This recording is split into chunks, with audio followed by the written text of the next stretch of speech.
سلام علیکم. من جلو برادرها گفتیم از جمعه کنیم جنگل خردش میگن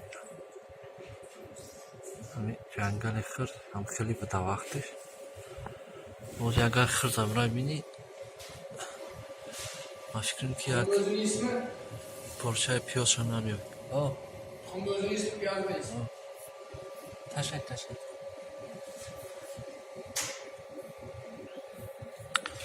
انا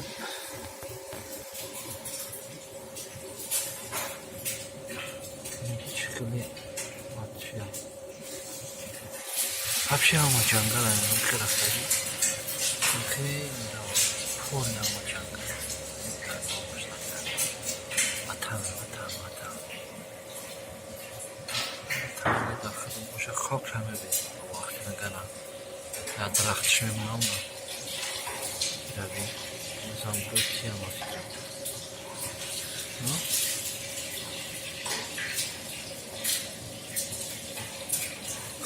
زمان که هم داشتی داشتی زمان بود که چکه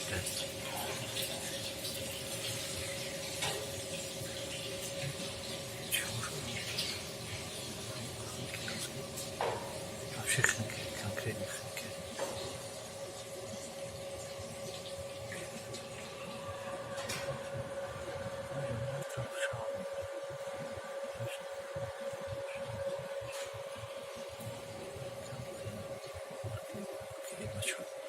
جنگل هم یه طرف سرکنی باشتیم که همین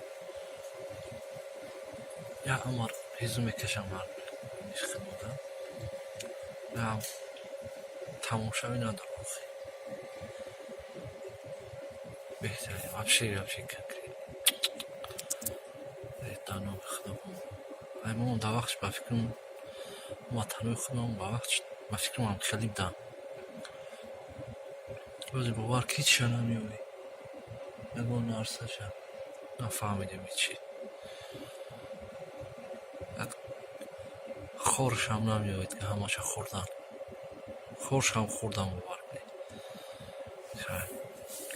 تمام وطن ایده وطنی وقت غریب آدم یه وطن غریب میبینید زوره و همه سی وطنی خطا میخریم خب خیلی برادران اهل اسلام زنده باشید در تماس باشیم برادران لایک подписаться و просмотра فراموش نکنید برادران اهل زنده باشید